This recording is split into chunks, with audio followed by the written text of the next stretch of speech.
Hello, hello, hello. Good evening, good afternoon, good morning to you all. How are you? Yes, it's been a while. Yeah, it's about 3 weeks or so, isn't it, since we last spoke. And yeah, busy old month for us here at Rockfish, but a few things to talk about. We've got a nice interview as well and all that kind of jazz. But yeah, final check's just been made, and then we'll dive right in.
Excellent, all checks complete, everything's working as it should. I think it's time we press the button.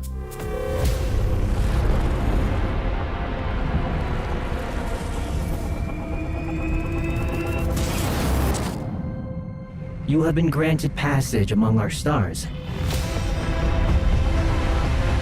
This is a sacred service. Join our fleet's torchbearers. It is the human who defiles our pilgrimage. No one has ever ventured this far.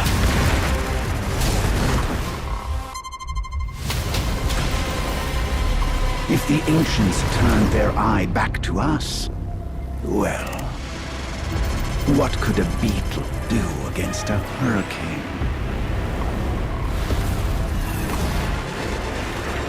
What the hell's wrong with the sky?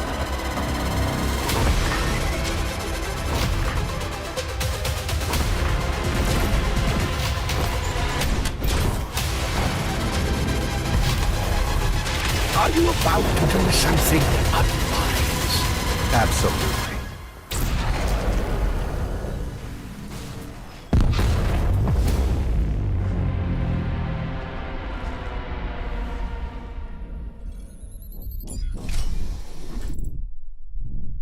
What have you done to me?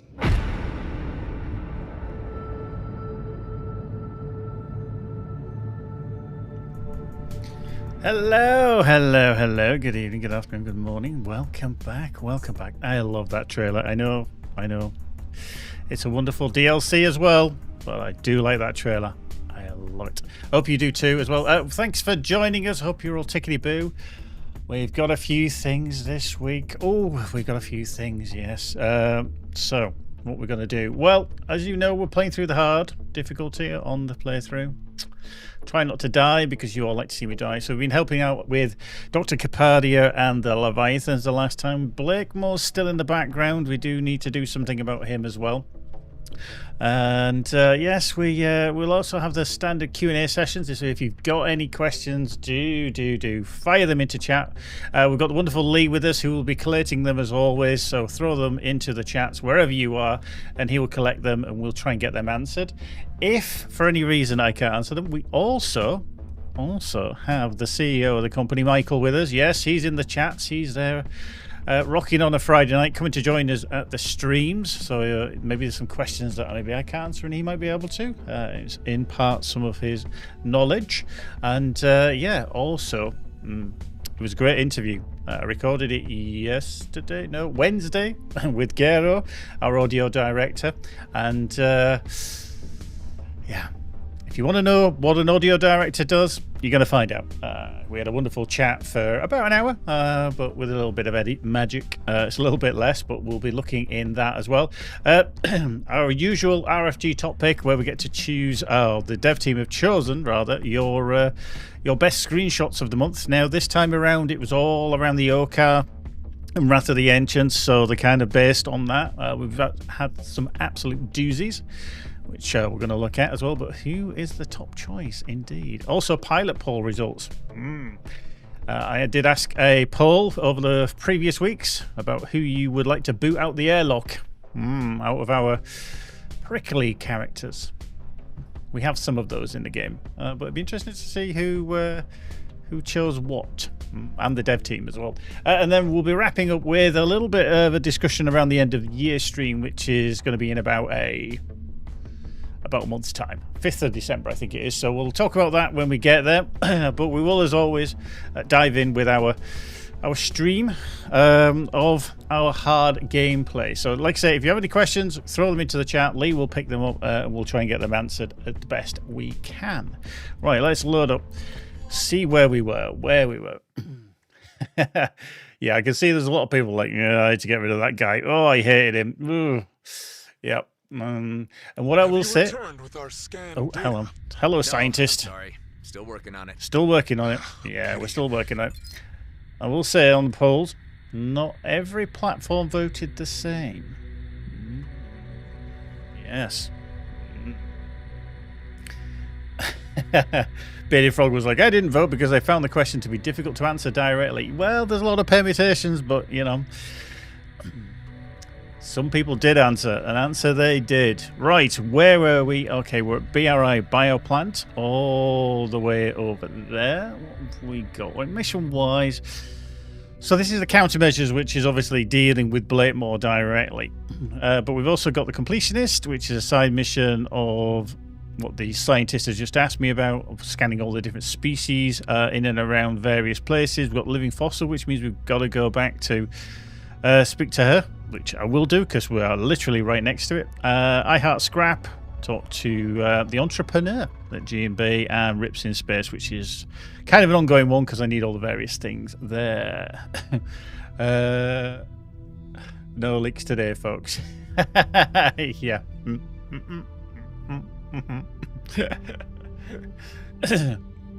Yeah, we're not saying anything. So yeah, I'm just going to take off. I'm going to pop around to speak to Dr. Capadia because she is just over here. Be all right. That station won't hold up against a concerted assault from the Redeemers. They are professionals. They know the dangers they face by remaining here. There we go. Gotta love that. Right, let's just dock here. I know it was a very short trip over, but we'll have a little dock. This place is not in great shape. There's only 3 other staff, and Redeemers stole most of their equipment. Want me to escort you back to Prescott? No. If this is what it takes to get BRI looking at Leviathans, I'll do it. Now that I can identify their transmissions, I see them all over Chinat. Sounds like you're gonna be busy. Yeah, but listen, BRI approved a study program. Nice. I can guide that remotely from here. Got some study funds. I need someone in the field to perform biopsies on living specimens from inside. She wants me to go inside again. Again? Yes, for science. You can harvest macrobiota, and if you find anything else valuable, I can help you recover it. I don't know, Doc. But I have a regular research stipend now, not just lunch money. I can subcontract you. All right, if I have time when I'm passing through Kait Nebula.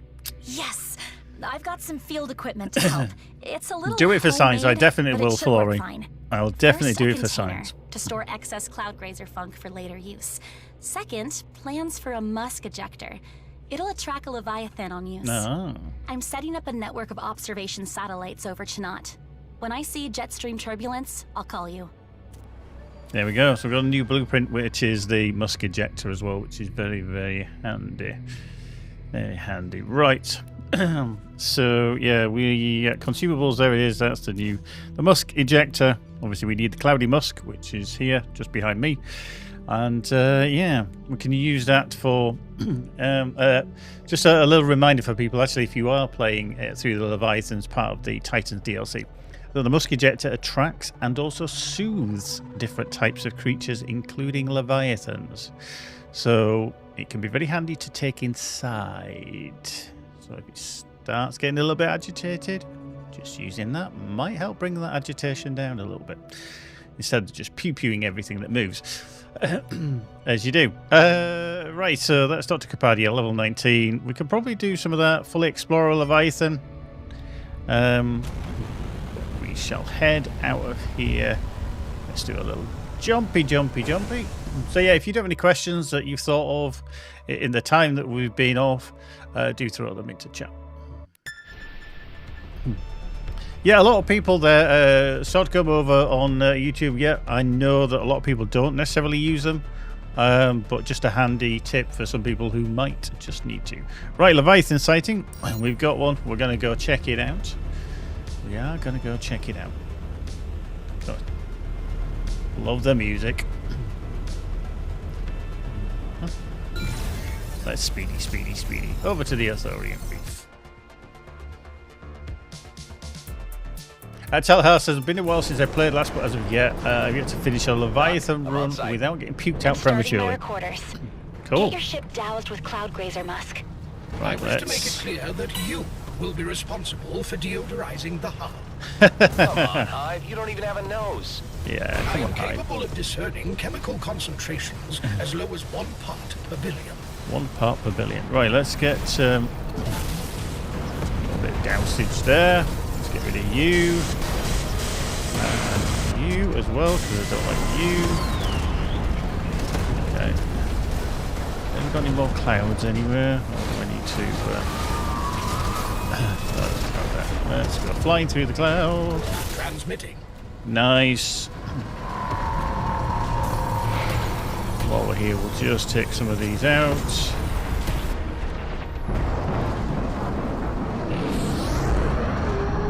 Brace for impact.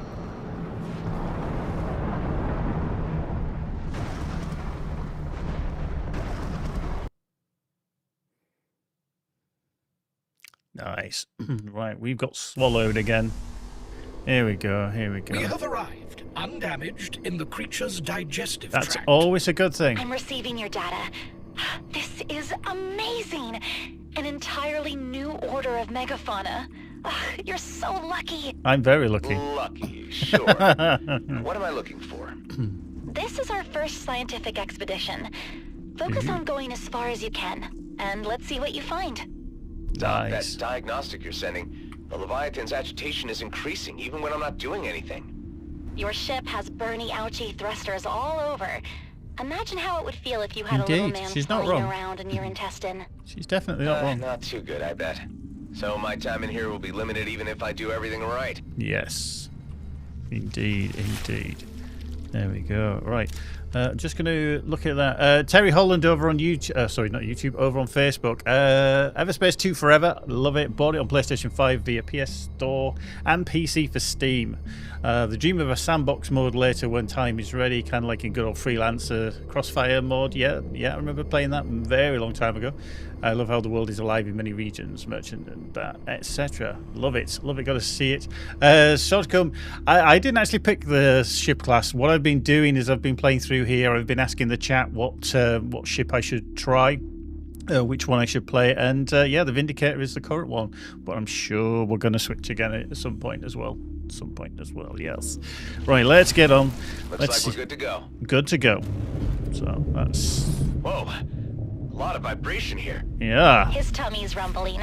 I think he's hungry. Yeah, it's making it hard not to hit the walls. To not hit the walls. Terrible. Right, 16%, 17%, yeah. Bloop. Cool. That's lovely. Right. Okay. We need to. Are those Redeemer harpoons? Sort these wounds out. Guess the big guys run into them a few times over the years. How did they get so deep inside? There we go. Could you pull them out? Yeah. From your side, the barbs won't hurt him. Yeah, I'll do that, Is and that then. a good noise or bad? Ow! His respiration slowed, and the muscles in the area relaxed. I think he feels better. There we go. Hope Thank that you. feels better, big guy. Feels better, big guy. Indeed. Right, let's grab the harpoon. Reverse, Poor reverse, guy needs a reverse. snack. Yeah, well, as long as it's not me. Forward. Ow! Oh, wait, I guess its head is forward, so onward, downward, inward. Please just fly the ship. I just love Hive. I think we write some exceptional lines for him. Just, he's so scathing and so British. Please just fly the ship. Oh dear. The creature did not care for that. Yes. You got a bit of agitation going on. Okay, parasites. Ooh, hello. You look hungry. Yeah, as I said. So we've got to survive these things. Yeah.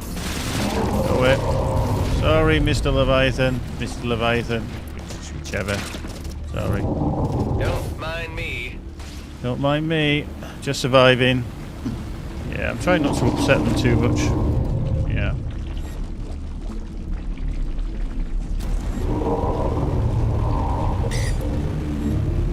Okay. Brace for turbulence. See, the only problem is everything that my thing is shooting is moving the. Ugh, not where I want to be. Okay, come on. Right, there's it. Let's go. Let's get out of here. Right, come on. Come on. Follow me. Follow me. 79% agitation is not good. The heck are those things trailing? Chemical analysis suggests the threads are both adhesive and acidic. What an exotic combination. I wonder how that evolved. Okay, we need another one. Where are you? Without getting spat out. I could end up getting spat out here. I hope he finds lunch soon. Okay. Ooh, boink. We put that wall there. Alright, let's go. Let's go. Whoop. Whee. Yeah. The muscle to the next chamber is clenched tight. Doc, any idea why?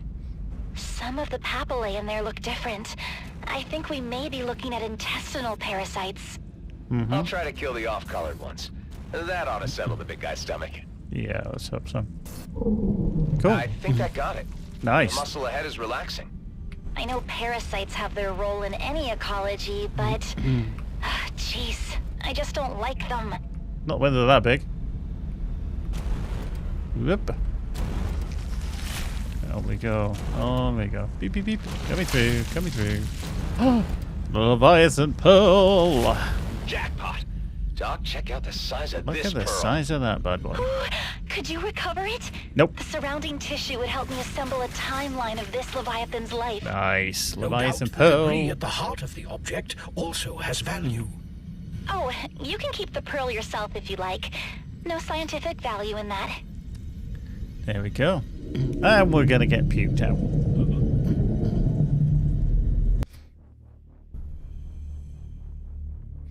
Excellent, excellent.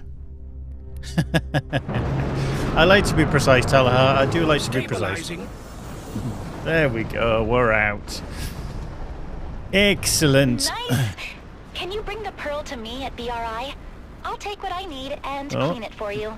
We're sure to see a lot more of these big guys. Oh, I'll let you know Come when back. I see one. nice. Let's get out of here. We are down one drone at least. So.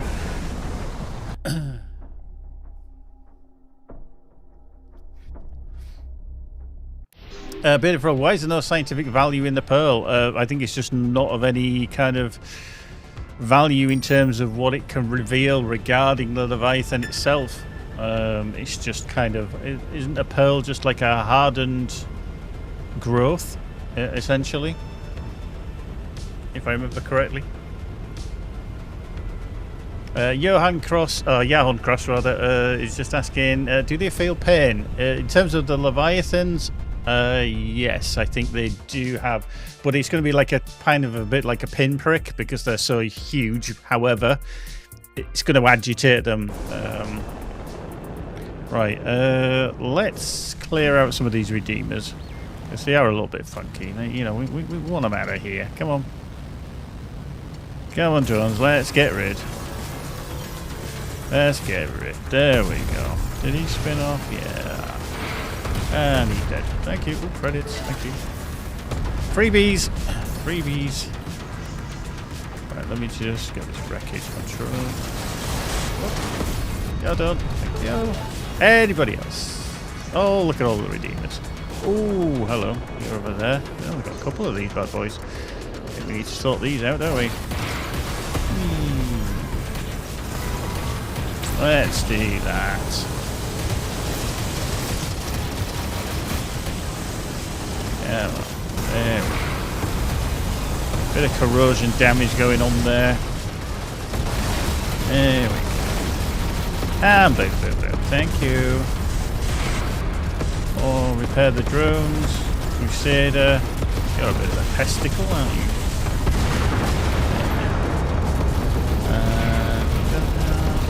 There we go, a bit of wreckage there. Is it doing damage?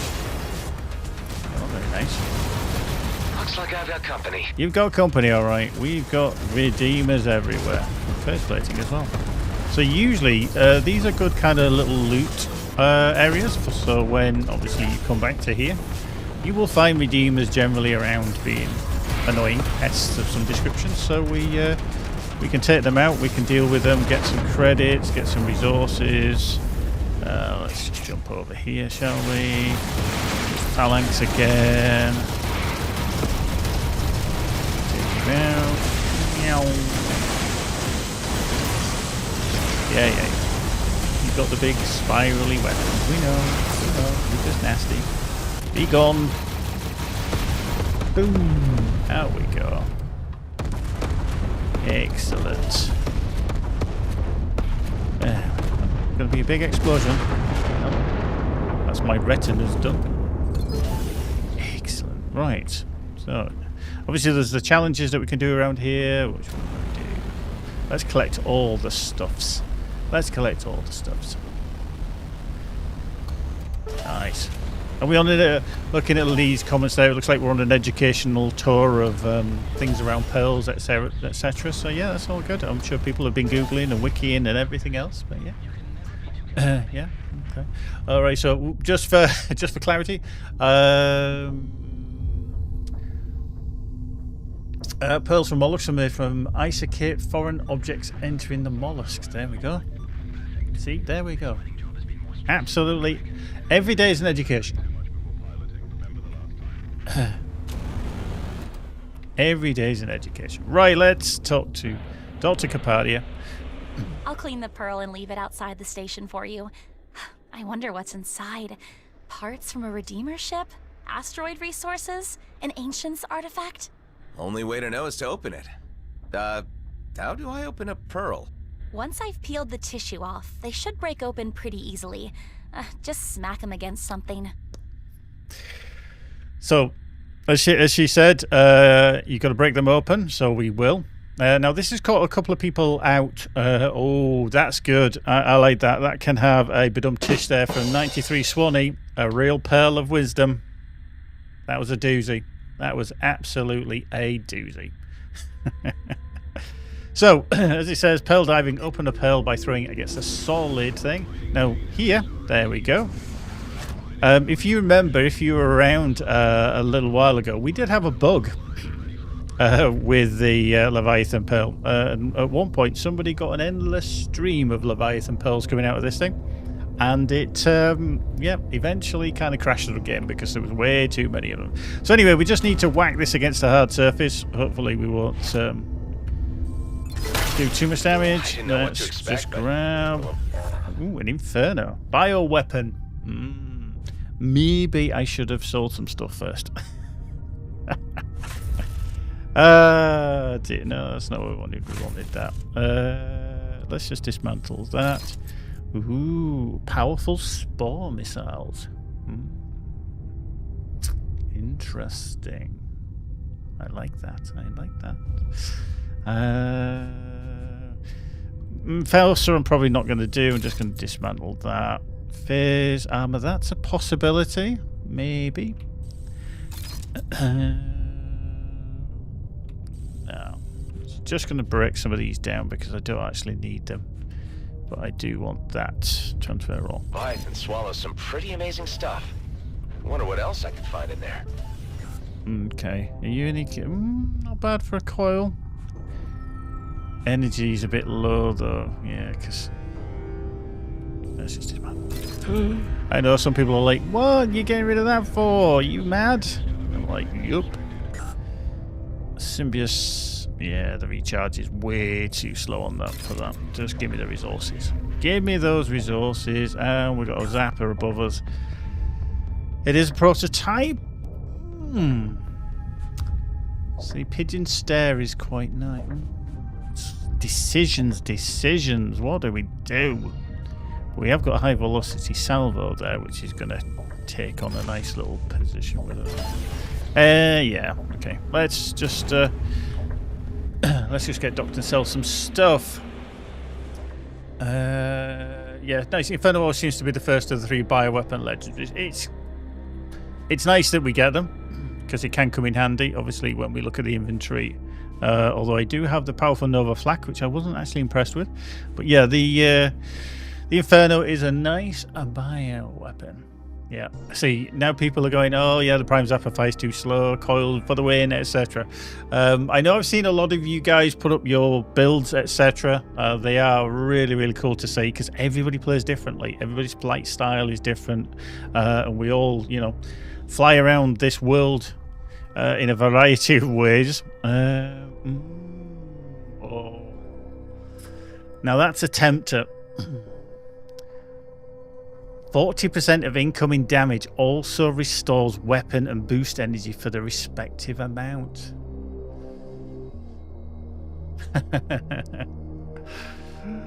Again, structure.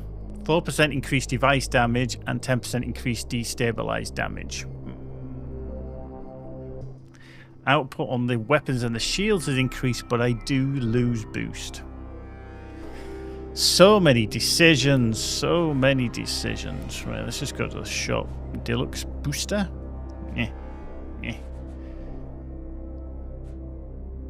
Okay. Yeah, that's better, but I'm just gonna sell that. Do we need that? No, I'm just gonna sell that.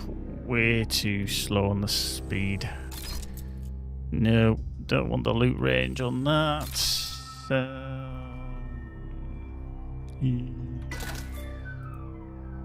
Yeah, I'm going to dismantle that. A lot of the time, if I've got the credits, which I'm okay for, I've got, you know, 79,000. Not a mass amount, but rather than just keeping everything, I will deconstruct it and we'll just get rid. Yeah. Oof, recharge was good on that, but not necessarily what we're after. Okay, let's sell the small arms. It's like a Tyrannosaurus Rex with its small arms. Plating, Flak can go. You can go, go. Yes. Any better? That's a possibility. We'll keep that. Maybe. Probably. Ooh, that's a maybe too. Actually, we'll just sell that one. Okay. That one's 325. That's 325. 130. Let's just put them all there. One. They are identical. Apart from that one's got precision and that one's got structure. So I'm going to keep the precision one. So I'm going to sell that one. Gauze cannon gone. Plating gone. Calibrated Flak gone. Well, the gauze cannon's gone. The equalizer. Nah.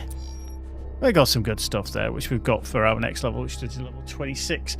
Just checking if there's Gary's a lot of over-level items. I do, which is quite handy for the next bit of there. Yes, Talahar has just mentioned it. I'm going to mention it at the end, but I'll mention it now as well. If you haven't seen it already, we are now in a wonderful bundle with EgoSoft and X4. So if you've not played X4 before, it's a different, obviously, game to EVERSPACE, but it's another space game, which is superb. And currently, just because it's currently, there is a sale on Steam on the X4 game of 75% off.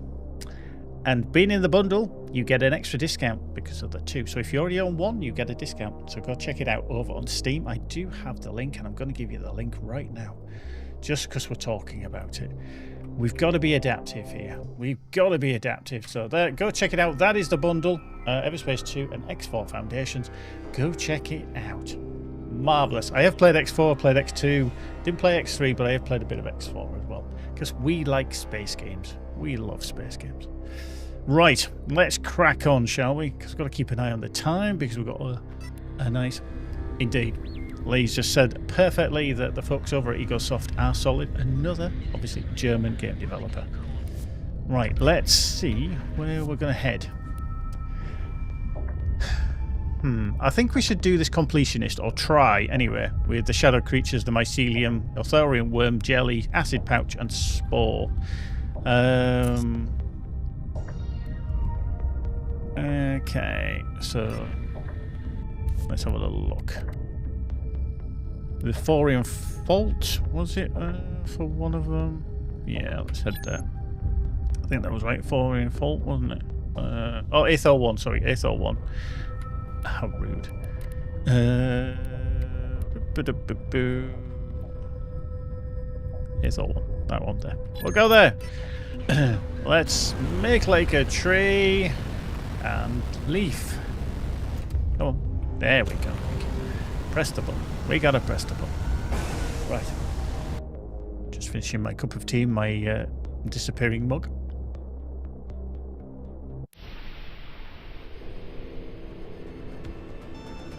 There we go. Right, across we go to Aethor 1. Travelly. Talas has been a fan of EgoSoft ever since X Beyond the Frontier way back. Yes, very good. Yeah, never played it. Baby Frog's never played it. Worth a try. Definitely worth a try. And Tallahassee follows up with a rock and support their game until the cows come home. Okay, cool. Nice. Yeah, definitely a wonderful set of devs over there. Right. Oh, hello, that was it. This area is teeming with life. Must be the clouds. Indeed.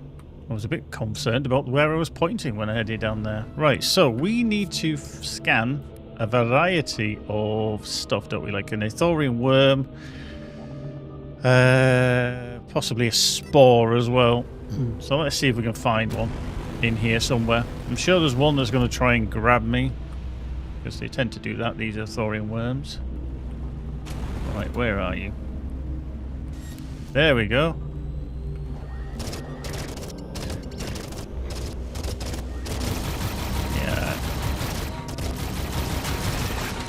There we go.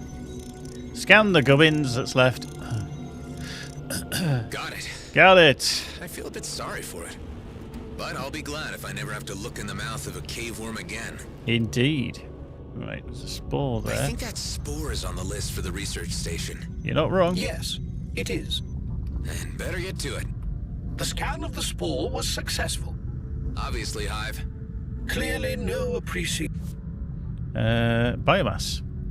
For what I nice. do for you. Somebody was asking this actually, and I'll try and remember who it was. I'm sure it was somebody on the Discord that they were looking for biomass.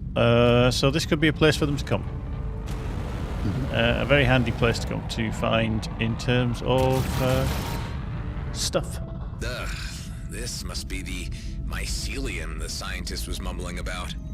Yes, this fits the requirement listed.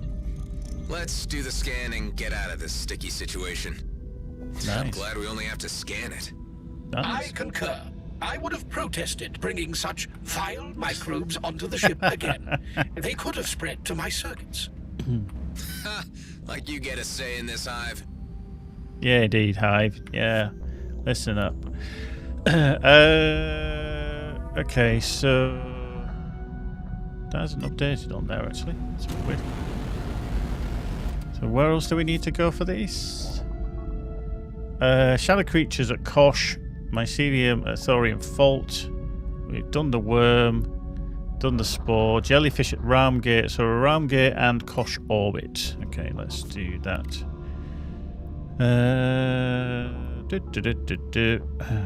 Right, Kosh orbit. Let's head there. Let's make it like a tree and leave again.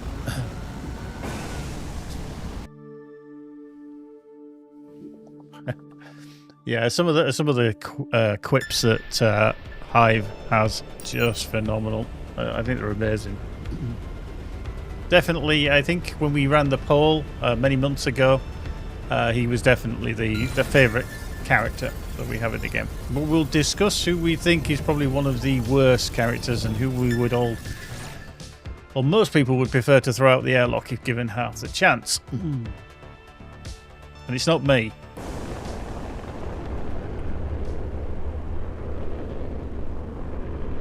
Right, okie. Now this one here is the shadow creature, isn't it? In Kosh orbit. Now I need to remember exactly where they are. One at this end. It's been a while since I've been here. There we are. Whee! Look at that. I've spotted one of those shadow creatures. Spotted. Fast little bastard. What can you tell me about them, Hive? As far as is known, each being is a sentient colony of UV-averse polyps. What it feeds on, or how it reproduces, are two of the greatest mysteries of extraterrestrial biology. Well, that's what we have scientists for, I suppose. Indeed, that's what we do have scientists for. Another one for the collection. Nice. Right, so we got that one done. That's cool. I like that. That's good. Acid pouch. Okay, so we need a thorium fault for that, and then Ramgate. Okay. Okay, that's that one. Tell you what, then we'll go there. We'll try and find one of those. Get this off the list. Whee!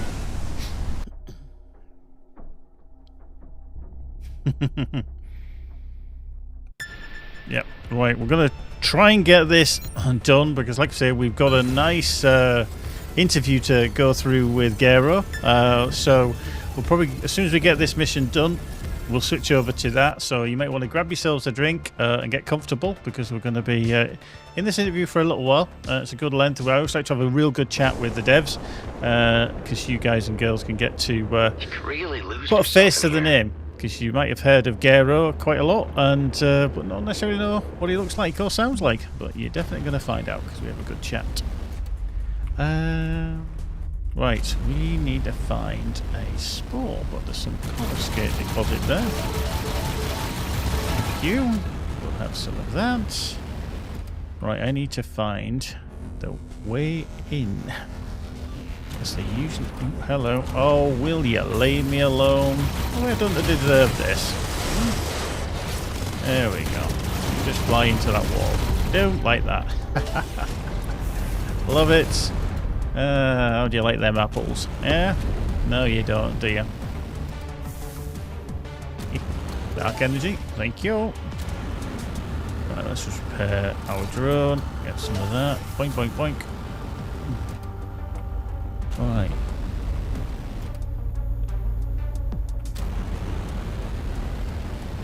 Okay, that's that. What I need. Hello. Let's avoid that. Now somewhere around here. Oh, radiant spore. I wonder if that's the one that we need. Let's fly over there. Whoop. Another Redeemer ship. Oh, hello. You got stuck? Oh, you're just having a bit of a jolly there, you know. I think you were just parked. Just parked. He was just taking a break. He was having his sandwiches and his flask of tea. And then I come along and start shooting him. I mean, you can't even have a break. We're having a word with his union leader and say, look, I was just sat there, minding my own business, having my regulation break, and then this dude just comes along and starts firing. And doing bam, bam, bam, pew, pew, pew, and that was it, I'm done. Just can't, you know, can't even have a break in peace, can you? But, you know, he's got some good stuff, thank you. Right, you can have the drone back as well. Nice. Right, where... Okay, let's see if we can get in here somewhere. I'm sure one of the spores is in here. Find the gap. Whee! There we go. Acid pouch. I don't even want to know what's in Scan these it. slimy meatballs. They contain a highly concentrated dihydrogen sulfate with a mix. I said I don't want to know, Hive. The scan is complete. The scan is complete. I think I need a hot shower after this. Whoop. Our Script. contact is limited to a mere stream of data. Still. Right, we need to go to Ram Gate, don't we, now as well, just to head to find the jellyfish, hopefully, and not kill them all. We need to scan them before we need to kill them.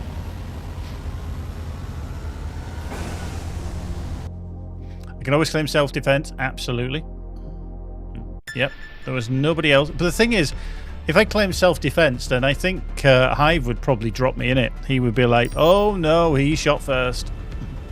I wouldn't trust. I wouldn't trust Hive to be the best kind of onside witness.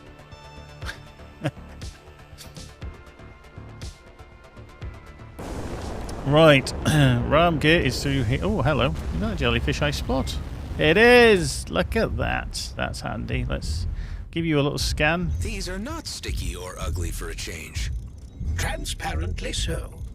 Remind me the next time I'm offered a task, I only do non-slimy things. Non-slimy If things. only you would listen.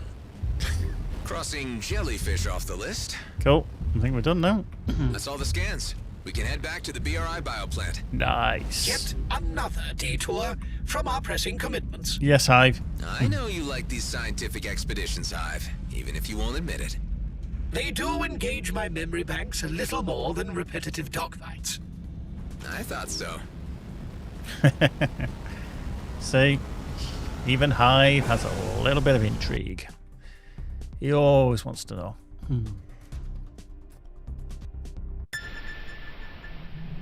Right, so we need to go back to BRI, which is there, right next to the star. Let's head there. Whoosh. Off we go. If you've got any last minute questions, then do throw them into the chat, because we're going to be diving into the interview very, very soon. So if you are going to watch that along, then grab a drink and get yourself comfortable. Look, more redeemers. What? Can you just not leave the place alone?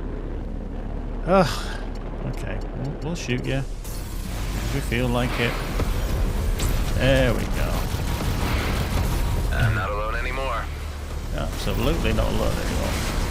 Yeah. Hello. Thank you. Not backwards. You as well. Oh, freelancer. Sorry, dude. Didn't want to hit him. That was not a good idea. Yee. Boom. There we go. The true intrinsic value of these credits may never be known. Yeah, you know. We're fine with that. We're fine with that. Right, cross to BRI. Quick fly past. Whoosh. And let's dock at pace. Whee! There we go. Guess what? I have all your scans. Really? Now that is fantastic news. See, we've got a pleasing scientist. He's happy. Yep. Shadow creature, a thorian worm, mycelium, acid pouch, and so on. The whole slimy, creepy, cryptic mess on file. Everything. Yes, yes. Everything. Well, thank you. I will see to it that you are properly rewarded for your efforts.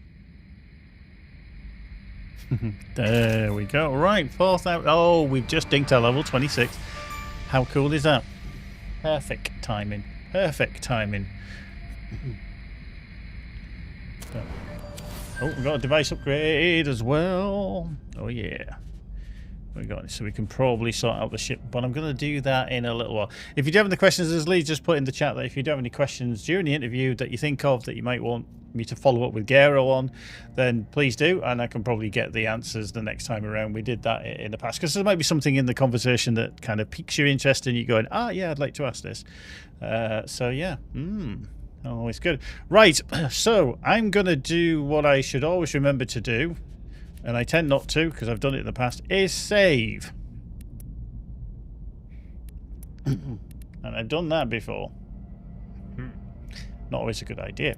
So, right, we are going to switch over to the interview with Gero, so make sure you've got a drink, park your bum. We're going to talk about all things role, his aspirations, inspirations, and all that kind of stuff. And yeah, do enjoy the interview. Welcome everybody, thank you very much for joining us. It's our next dev interview, and we have got the wonderful Gero with us, who is our audio director here at Rockfish Games, who's taking some time out of his busy schedule to talk about all things sound and everything that encompasses. Thank you very much for joining us, Gero. Welcome along, good to see you. Thanks for having me. You're very welcome. Thank you. Right, I'm going to dive in with the first question that I always ask everybody from the team, and that is, what do you do basically at Rockfish? What is an audio director, and what do you do? Well, that's a good question. What am I doing? I'm doing everything regarding audio, meaning I try to keep track of everything what's happening, meaning everything about dialogue, everything about sound effects, everything about music, also like implementation programming, like audio programming stuff. Like for example, back in EVERSPACE 2 when we started, I also like EVERSPACE 1 when we started, I did like all the planning about sound voice recording. Yeah. I did also like co-directing mostly. We had like Bernie, the author, with us. He did the main stuff, but I was kind of trying to imagine how everything sounds in the game, and if we are doing too much or too little kind of stuff for situations. Yeah. Afterwards, I did all the editing. Like in English, I did all the editing. Oh, okay. In German, we had like a help with another sound studio. Yeah. And obviously the implementation, putting everything in the game, putting sound effects, how the voices sound in the game, and the radio effects stuff and all this stuff. Also, I made all the sounds in EVERSPACE 1 and 2. Yeah. I mean, there are only unique sounds in there. I mean, I use obviously I use sound libraries as a base, but every sound is built by pieces of that, or I recorded stuff by myself or whatever, and also all the music, I composed in EVERSPACE 1 every song. That was kind of more like a little bit more experimental music. Yeah. Lots of the time, it was kind of rolling the dice, which odd time meter I'll take. Yes. Yeah. And for EVERSPACE 2, we said let's make it a little bit more mainstreamy. So and in EVERSPACE 2 I did all the music until Titans, so last year. Yes. Yeah. That's 2024, right? Yeah. And then luckily Lucas joined us, our another audio guy, senior audio guy. And that's quite good because so we can do stuff together. We can discuss it a little bit more. It's not like a one-man show, so that helps quite a lot. And it's getting bigger. It's getting bigger anyway. When I imagine beginning of EVERSPACE 2, there was kind of like a limited amount of text in order for the dialogues. Everything was kind of, you could see it, you could see the end, Yes. Over time it got bigger and bigger and bigger, and suddenly you forgot stuff. It got too big, and you had to start writing lists and everything before you can do it like by memory. But it's now it's quite a big game actually. Yes, absolutely. I mean, we find it quite fascinating as a fan of the game, and I'm sure everybody that's watching, how much kind of the audio actually is there. You know, it's not just, you know, it's the sounds of the weapons, the environmental sounds, the soundtrack itself. Yeah. There's so much, and to think that you had all that to kind of create from a library or from scratch with your own creative ideas, and whoa, it's just quite baffling but impressive as well. And thank you very much for bringing such wonderful music and sound to our game, because I mean, I love it. I have some particular favorites from the soundtracks, as well as I'm sure everybody else does. But anyway, I digress a little bit there. But what is your background? How did you kind of get into video games? Was it a plan, or, you know, what did you do in your earlier years? Actually, it's kind of interesting. If I look back, I always played games. You know, like my whole life I was playing games. I mean, I started with, you know, like C64 with Amiga and all this stuff, and my first touch with a computer was this Sinclair ZX 81, like a very old computer. That dates me quite a lot, I think. It dates me as well, so don't worry. Oh my god. Well, and but it was always like I always had fun like playing stuff, but somehow, and also like in parallel, I was always doing music, you know, like I was playing. I started with, you know, like my parents put me in flute school, you know, so I learned playing the flute. I mean, sorry about that. And then I switched over to piano.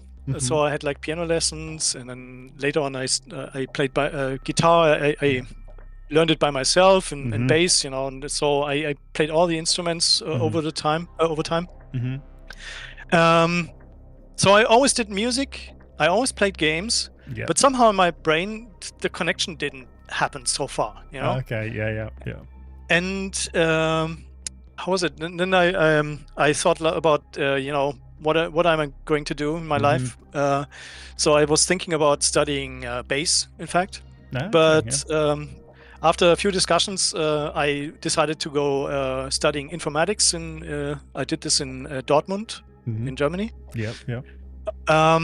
At university was also very interesting, and I still played music, you know, there in a band. In university, I started studying informatics, but I only did this for 1 year because I always, you know, I was always working with computers, so programming was also a thing I did, obviously, in between playing games and, you know, music and everything. But they said, like, well, if you study here, everyone is like average studying time is about 8 years. I was like, what? 8 years? So the thing is, I think most of the people there was like the university, and then there was like a piece in this area where there were lots of informatics companies, you know. So everyone was working there, so they stopped studying. So the average time pumped up, you know. But anyway, I got then the chance to start at a recording studio to work as an intern, and I you know, music was always somehow close to my heart. So I started working in a sound studio. Well, and since then I'm working in this audio field, like recording, doing commercials and all this stuff for over 20 years or something, you know.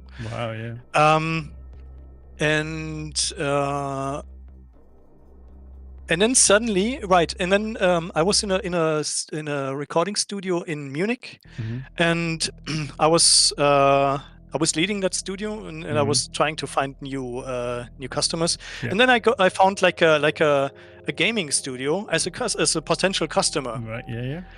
And this creative director, he told me like about this game, and he was like, you could really see it in the eyes, like the eyes were burning, like the intensity and how he likes this thing and how he lives this thing, you know. And I felt like that was so nice because, you know, like in advertising, everyone was like, well, it's a job, you know. But I like that people really like what they're doing, you know. Yeah, there was a passion there. Passion is a good word, right? And then by chance I got the job at Fish Labs back in the day. Wow. And then I started there, and then since then I'm working in this with Fish Labs, and then later on with Rockfish. It's already already like 15 years or something. Something like that. So quite some time. Oh, that's. And well, I mean, so everything came together, you know, kind of. So the connection between music and sound and programming and computer, somehow it connected. And that's why I'm here now. It's an amazing journey, and it's really cool to see, because everybody's pathway into the industry has always been different. When I've spoken to Tees or Torben or Jan or Lee, for example, everybody's pathway has been a little bit different. And that's really cool to hear your side of how you everybody comes to meet, and now we're all kind of working at Rockfish Games. But that's really nice. Thank you for letting us delve into your past a little bit there. No now, problem. one of the big questions, and I think certainly for me, is how do you go about designing the sound for our games? Either is it a sound effect or a music track, and does the process differ between the two?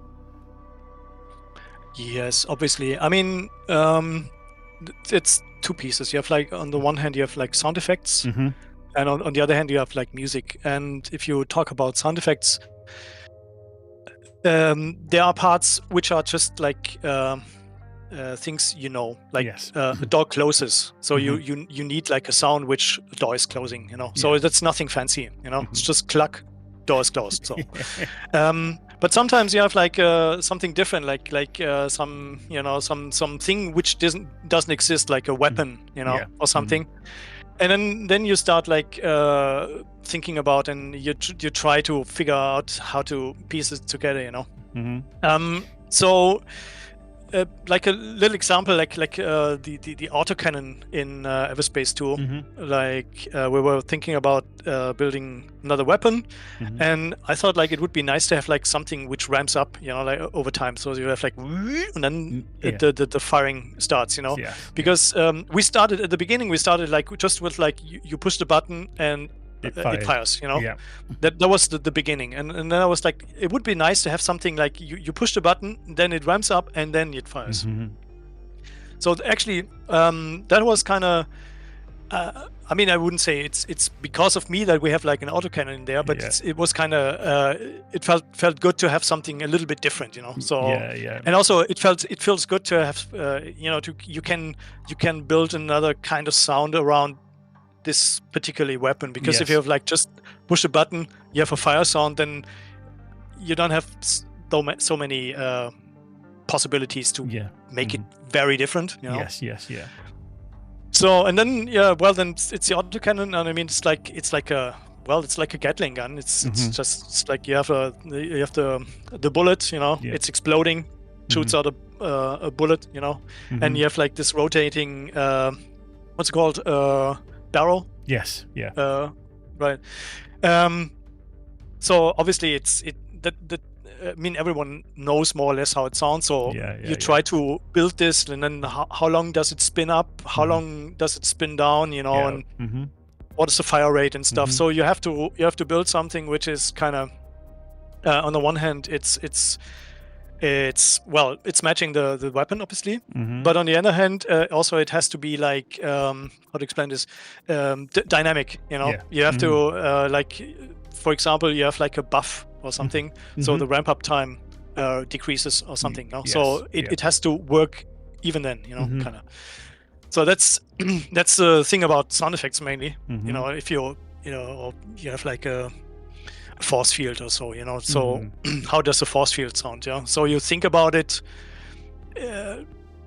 does it hum? Yeah, Something exactly, electric, you know.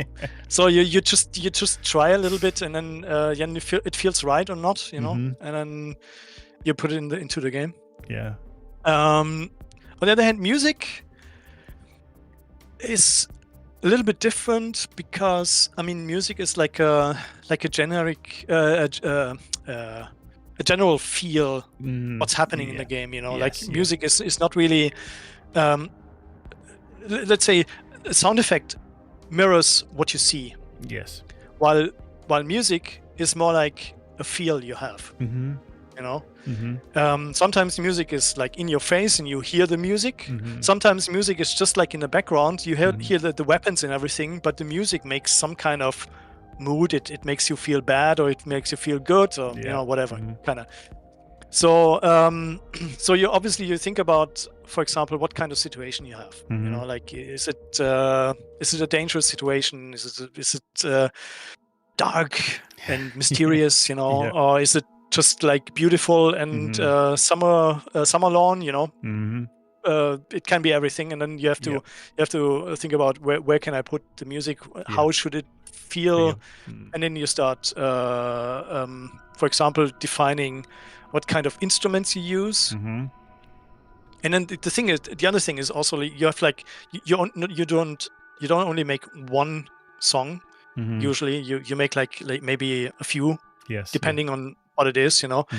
So every song has to match, you know. So you need like a framework, if you will, like for the songs, you know. So you want to have like, for example, you have for example, at Wrath of the Ancients, EVERSPACE 2, the DLC, we were thinking about how does the Oka.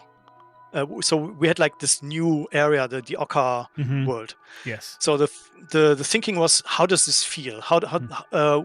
What's the how's the mood and everything, you know? Yes. So we were thinking about that, and then we're defining, and then we came up with like this kind of throat singing. It's like Tibetan singing kind of Mongolian style. throat singing. Yes, exactly. And the next thing was like some big drums like taiko for making like the beat more earthly, you know, more, you know, dirty kind of. So that was kind of different than the rest, you know. The rest of the music was mainly synth stuff and maybe guitar and, you know, mixer. And this was kind of different. And also like since so Lucas did this composed this music, you know, which is good because, you know, we have two people, I mean Lucas and me, and then he has a different style of composing and me the same, you know. So so we can match stuff and look who can do what, and you know. So he did this stuff. And for example, on the other hand, back at Dreadnought, back at the Titans DLC, for the Dreadnought missions, Michael came with the idea, hey, I've got this song Rammstein, you know, like a German metal band. It could be nice for this kind of you know, gameplay. And I was like, okay. So I tried Rammstein. Feel it didn't really match, but then I took this as a starting point, and I you know, mixed it with my stuff, and suddenly it was more like heavy metal-ish kind of music, you know, like some mixture between metal and maybe synth beat stuff, you know. And suddenly a new kind of music was born, you know. So, and we didn't have that in the rest of the game. So this situation got something different. That situation got something different, and so we try always like think about some kind of, you know, you have like a cornerstone, like an instrument, melody, or maybe a feel, and then you build this kind of you compose the music around that, if you will.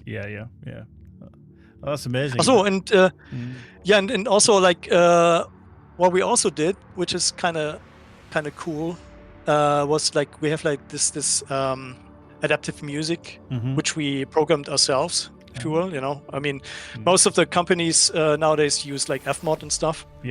But when we started with EVERSPACE 1, we were like, still at the starting point, and we said like, well, it's lots of money, so let's not use it first. So we were trying to program something ourselves. So I started with the, let's say, the base programming, and later on programmers took over and made it. We were laughing about it, and then they did it right. So we had like this layering system, like you have like if you will, like 3 songs. They are synchronized, if you will. So it's the same starting point, the same ending point, and the chord changes were all at the same time. So you can, they are like always synced and matching. Yeah. But you can like switch from one to the next song, and it always matches. But the songs were kind of different because there were other instruments, maybe other melody. So, and that was most of the songs were built like that, you know, in the game. That's so cool. That's such a kind of revealing aspect to the effort and the work that goes into just creating a song, and the adaptiveness of the music as well. That's such a cool insight behind. Now, I spoke to Gero earlier, and I said that I've got some favourite songs of mine, and my favourite is Drake's theme, that guitar riff. Just oh, I love that, and I'd love to be able to play it. I can't play it myself, but you know, I just love listening to that. That's my definite favorite. There's a few other close ones, but that is superb, and I'm sure everybody that's watching has got their own favorites as well. But thank you for kind of peeling back the curtain of the process on that and everything that goes into it. Now, obviously, with all the work that you had to do for EVERSPACE 1 and EVERSPACE 2, and I know like we've got Lucas on board now, which does help immensely. Yeah, very much. What do you find is the most challenging aspect of your role that you have now? Well, I mean, we started with EVERSPACE 1. We had like, let me think. I think 20,000 words. I think altogether. Not quite sure. Don't quote me on that. Yeah. But this ballpark. But this was kind of, you still could remember every word more or less, you know. Yeah. I mean, you're working on this all the time, and then there was one line that was different. We changed it, and then you could still remember, you know, because it was kind of limited. Yeah. And now it's with EVERSPACE 2, it you know. The authors they went crazy, and it just let's write some more text, you know, and I couldn't remember everything anymore, you know. So you start to how to tame the amount of, you know, dialogue, how to get everything together, how to remember everything. So you had to start building processes for that. So that was kind of challenging. And obviously after 5 years, 6 years, I'm not quite sure, 5-6 years, I composed like over 100 songs. Wow. And I mean, there were I mean, it's like there were partly only like short pieces for like a cut sequence, so that was not really like a song, but you know, still. So it was quite a lot. And then also every song had like sometimes different layer. Not everyone, not every song, but you know, some had like 3 layers, some had only 2. So it's like 100 times like the times the layers we had, like, you know. So it was quite a lot, and to get everything together and to remember everything and to, you know, catalog everything. So this is kind of it gets a little bit more complicated if you have like a bigger game, obviously. And another thing which is kind of difficult is like how to get everything to play when it should. Yes. You know. Yeah. I mean, obviously Unreal has like lots of simple solutions for that, but sometimes it's like you have to, you know, to program stuff and to do it, to put it into the scripting. Ship comes in, then if it's there, then you have to play this song and to, you know. So this was also kind of tricky to get this always right. Sometimes we had like lots of random stuff in there, and this could interfere. So we had to, you know, stop the randomness. and then just at this one point stop the randomness. Now you play this one, then start again, and that's kind of tricky to get everything to play when it should. I hope we got everything. Well, in the end, I think the most difficult thing is to get everything in time. It's as usual. Sound is always kind of late. It's kind of everyone is starting, but how does an explosion look like if I don't see the explosion? So I need to see it first. So somebody has to build something, then I see it, then I can put the sound on top, and then and for example the cutscenes in for example Wrath of the Ancients, we had I forgot how many, lots of cutscenes. And we only had 1.5 months left.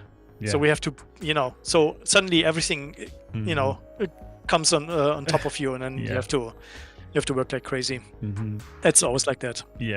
I think that's probably the biggest enemy of game development is time, because especially for you at the end of the process, so with so much, you've got to wait for other aspects to be completed before you can start your work. And it is, as I've said, the enemy of development is having that time. It's probably the most precious thing that developers have, is having time, because you don't need to rush, you don't need to miss anything, and invariably things get cut from game development because you don't have the time, and it can be a frustration point. But lots of words, lots of songs, and very, very intricate. The kind of flip side question to that is, what do you find is the most rewarding aspect of your role then? Obviously, you've got the challenges, but what would you say is the most rewarding? Well, if I got everything in time. And obviously, yes. Also, if everything plays when it should, kind of, then it's actually that's actually quite true. If you think about how to do something, and you program stuff, and then later on you play it in the game, and then even other people are playing it, and then you see it on a YouTube stream, somebody is playing it, and you see it's working, then that makes me happy, it's kind of nice. I think that the team overall like to see when something's worked and worked well, and that getting the feedback from the players is that, I really enjoyed that, I love that music, I love that sound, whatever it is, whichever department you kind of work in, actually getting that confirmation from the players as well. And this is why we like to hear the feedback, positive and negative. We prefer the positive, but it is what it is. And for the team to hear those words of encouragement as well, it gives you that impetus to do a good job. I mean, negative feedback is also good. If you have negative feedback, you messed something up, then you can change it and you make it better, so it's good as well. Absolutely. Right, we're just going to switch to some of the questions that came in from the community. Obviously, whenever we do these interviews, I always ask the community, what do you want to ask the devs, and they've put in some good questions for you. The first one I'm going to ask you is from Malagos over from the Discord. And he would like to know, where did you find inspiration for the weapon firing sounds, since most of them in this game are science fiction and have no real life counterparts? How do you go around that, work around that process? Good question. Well, I'm quite into physics, I like reading about quantum physics and stuff. So it's kind of, you can imagine, if you're into physics, you think, you try to imagine how this works, I mean, you can't really take it in your hands. You can't see it anymore. It's just crazy stuff. So if you have I don't know, beam laser or thermo gun or whatever. What is this? So what is this? Is this like a thermogun? Is this maybe a weapon which is, I don't know, thermo, so it's something warm, so something heats up first, so you think about how the weapon could work, so you imagine, how can this be, how can this work, and then you imagine what pieces are in this weapon, you know. And then I start like trying to find sounds which can sound like that, you know. Yes, so you think like you have like some kind of initial, I don't know, flame. You have like this flame starts up, you know, comes out of somewhere, heats something up, and then you have like the flaming sound, which is comes out, you know, and then you start trying to put the pieces together, and well, you play around obviously with lots of different kinds of sounds, and then you play around it until you're happy. I think so. That's how I do it usually. Cool. I mean, that's such an interesting background that you have this love of physics, and that ties into having some kind of basis on how something would potentially sound. But that's really, really cool. So thank you for that answer. That's really, really nice. Following on from that one, another community question from Percival. We've kind of touched on the answer to this about your processes, but they'd like to know, what is the pipeline for new sounds to be added to pre-existing effects, such as the diversification of like thruster and weapon sounds? Yeah, good question as well. That's actually quite.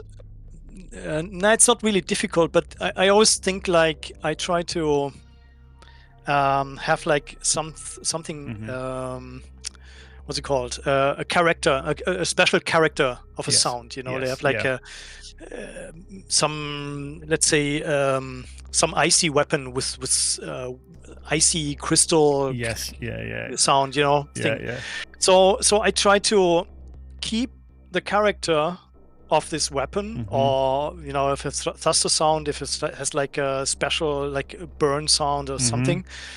So I try to keep this this character of the sound, and I add other stuff on top of it, you know. So I try to change maybe the initial swell of the sound. I make this different, but I keep the burst, the flame from the thruster at the end, you know. And well, that's I think that's the main thing. You try to, you know, you imagine what's the main character of this sound. And this is what I try to keep. And I you know, I make it maybe a little more sizzly on top, or I make it a little more deep with low end, you know. So you change the same sound, but it's an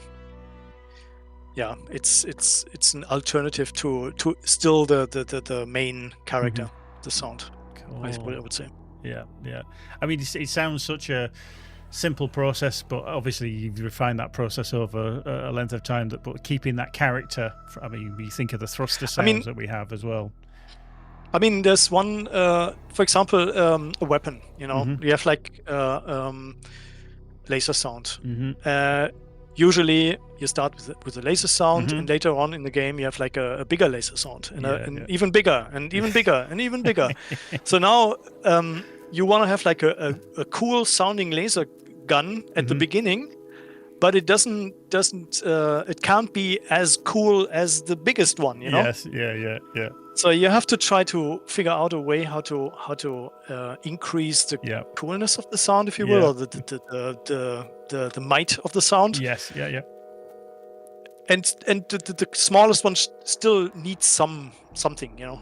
You can't make it too small, because then everyone's like, it makes no fun. No, I don't want to shoot with this one, you know, kind of.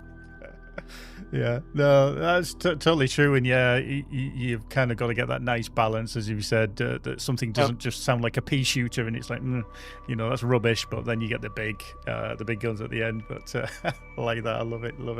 Another community question, this time from Pesky Husky. They're kind of asking, you've produced some high quality sound content for both EVERSPACE games. How does your mind work when developing a new soundtrack or a super light track, for example? Given the endless creativity of the mind, how do you know what a track must sound like, and roughly how long does it take to produce something like that? I don't know.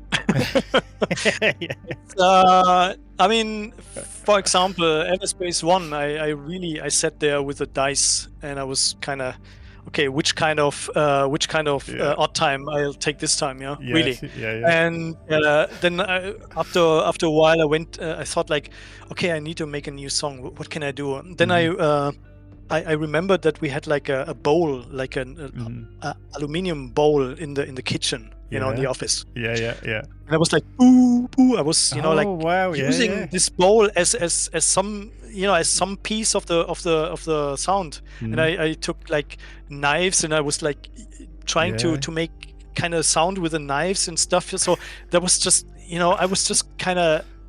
I made so many songs and I tried something completely different. Sometimes you have to break it up. Kind of. In general, it's like you have. I mean, before you start with the music, you usually talk with everyone, and then it's like you try to make a framework. What is the music about? What instruments are there? Maybe someone has like an idea of another game or some soundtrack or something, and I was like, this would be nice, Or as I told you with Rammstein and Michael, hey, let's try this one. So you have maybe like a feel, like a something you can work off of, and then you start, and it's kind of sometimes you search for a sample. Like in a sample library, and then you start playing, and it makes like woo, woo, and you feel like dun, dun, dun. And then you suddenly hear something in my head. I hear something, and then I start, and then it develops over time. Sometimes I work on 2 or 3 soundtracks at the same time. Just like I just start with something, then something different, and I go back to the old one, and then I listen to it again. Just sometimes you have to lean back and just to listen to some kind of layout, and then you feel like, oh, that's nice. Oh, yeah, I can hear something in the background, and then you start imagining stuff, and then you try to create the rest. That's how it usually works. Oh wow, yeah. I can just imagine obviously visiting the office a couple of times, just been in the kitchen there with the aluminium bowl making the sounds with the knives and everything. I mean, that's just amazing. But sound is sound, however it's generated, if it gives you an idea. Absolutely. Oh, wow. Gero and his salad bowl with the knives. That's just going to be that was really fun. Yeah, an image in my head now. Right, our final question that's coming in from the community was asked via Wizard Jerry from one of the members of the Chinese community who he does look after over there. Thank you very much, Jerry, for that. They're asking, they love the music in both the EVERSPACE games, but they've noticed that not all the in-game music was selected for the official soundtracks. Is there any reason for that? Well, I mean, the main reason is, as I said, usually the songs had like 3 layers. And you could like make a real song out of it, you start with a low with a calm layer, then you go to tense, and you have like the battle in between and go back to the calm, and you kind of mix it up, and it feels like a real song. And in addition, for the soundtrack, I also I made sometimes I did like an intro in the song and an outro of the song, kind of. So it feels like a real song, kind of. I mean, the songs are made for in-game, for looping. Yes. So it's not really like for Spotify or something, Yes. Yeah. So there were obviously some songs which are kind of like, for example, for the videos, or like some cutscene, which is kind of short. It's its own thing, but it's not really like a song, Yes, so I thought like we don't have to use them for the soundtrack, so that's the main reason. Yeah, I know we do get a few questions, and we had one fairly recently on Reddit about, this track's missing or this track's missing. I mean, it's very curated soundtrack. Like you said, that some songs just don't fit, or they're not a full song that we want to put in there. And I know that you and Michael go through a process of, that's a good, that's, we won't have that. I mean, I don't only write hits, There are some songs which fit the situation and which work. But if you listen to it like on its own, it feels like, doesn't have to be in the soundtrack. So yeah, that's fair enough. I think all the sound and the music and everything is a hit. So yeah, we'll take that. But right, moving kind of away a little bit from EVERSPACE, but more kind of what you've done as well. Outside of EVERSPACE, what other games have you actually worked on, if any? I know you've obviously been with Rockfish for quite a while, but what other games have you worked on? We are mainly, I mean, as I said, we started with Fish Labs back in the days. We had it like, mainly, I was in the Galaxy on Fire team, Galaxy on Fire 2, and the DLC, obviously. That's where I started, actually. And before that, I know, and around that, we did like, what was it, Snowboard Hero? Yeah. That was kind of fun game, trying to get like the skiing sounds and stuff. That was kind of interesting. And also Sports Car Challenge was kind of a nice thing to do. I went to all over Europe, like to all the Volkswagen what's it called, work developer places, where they build the cars. Yes. So Bentley, Bugatti, Lamborghini and all the stuff. And so I went there for sound recording. Oh wow, yeah. So that was kind of nice, sitting in a Lamborghini on an Italian street, like somewhere in the, not a special track, just like on the street. With the microphones in the back, and then there was like a 60 limit sign, and we drove like for each tire 60. So it was kind of interesting. For each tire. Yes. So that was the main things I did. That's some small stuff in between, but the main things were like Galaxy and Fire, and then EVERSPACE 1 and 2, obviously. Yeah, so doing like the Foley work of recording like live action sounds, that's a real nice, cool perk of the job, for definite.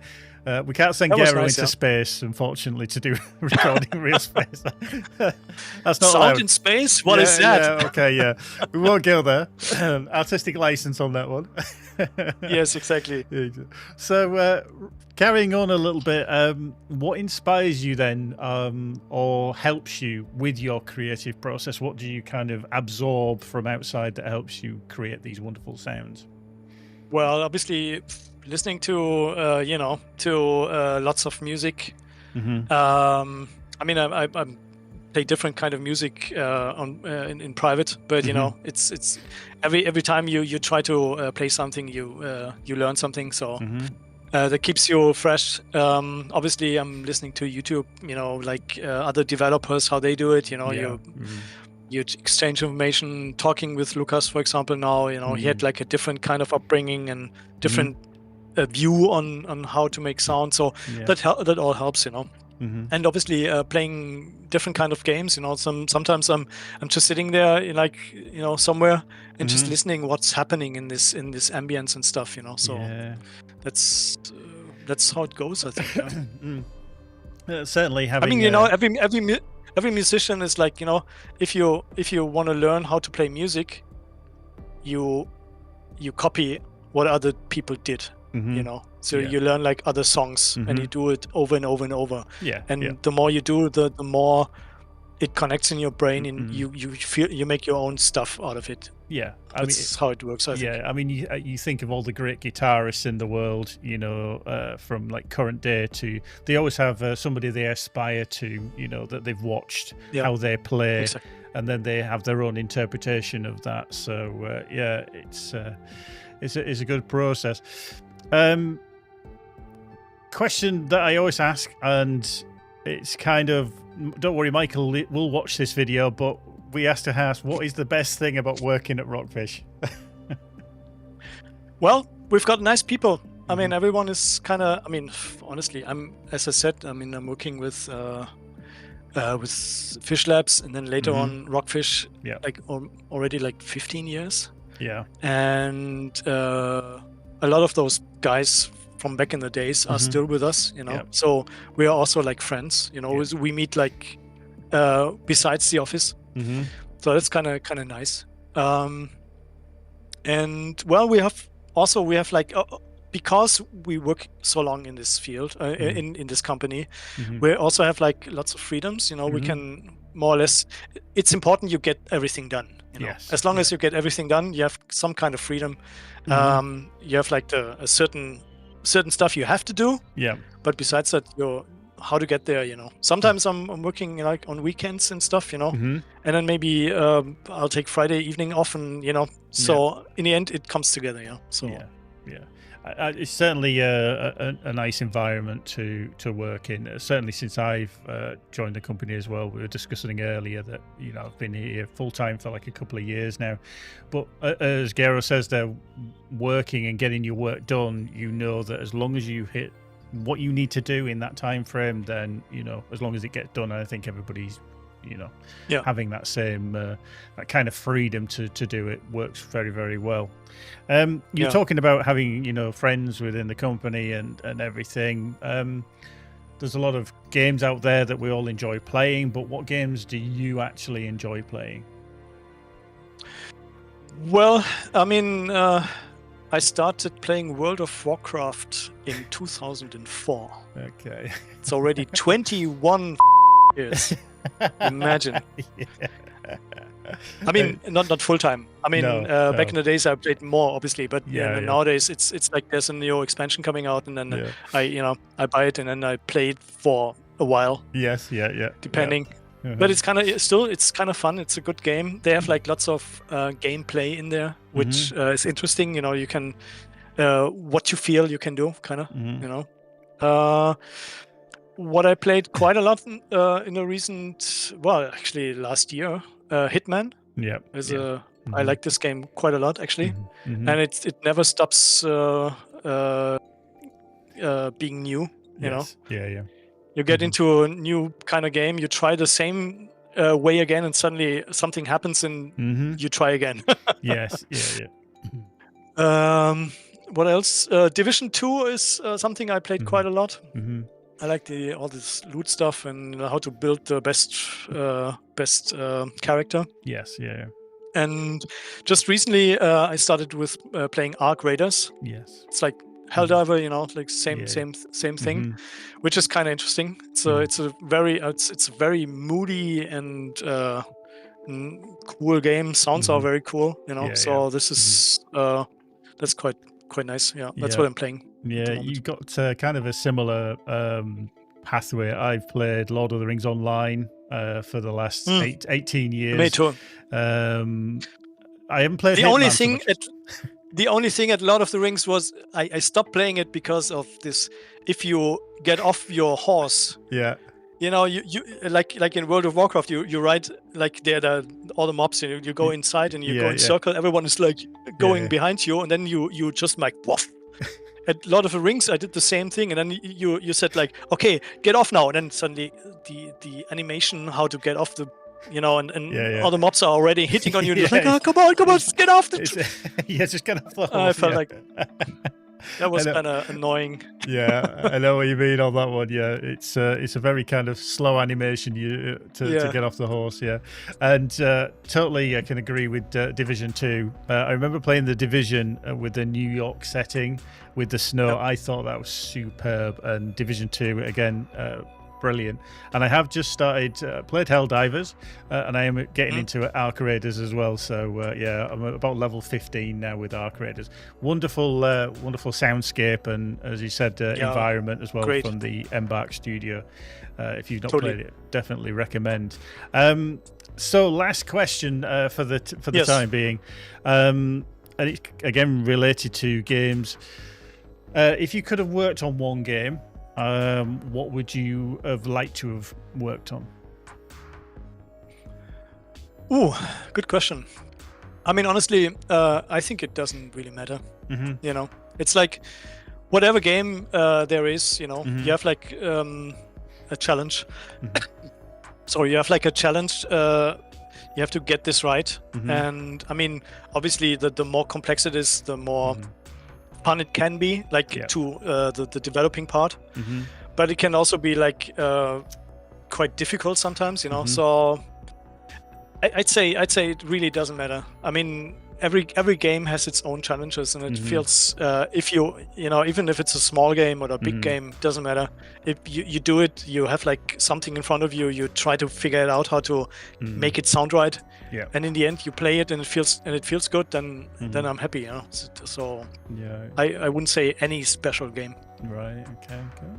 Yeah, I mean, so we've had people on before who've always picked out one particular game. Maybe it's the process. I know Jan, I think it was like Grand Theft Auto, just to see what their processes were for testing, etc. But no, that's really cool that you don't particularly have a favorite that you would love to have worked on.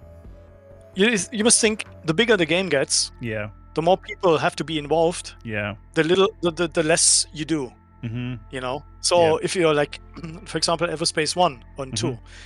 I did everything in the game, which is kind of nice because you do everything, There are times when I just do composing, there are times when I do some weapon sounds, and there are times when I do voice recording and so on.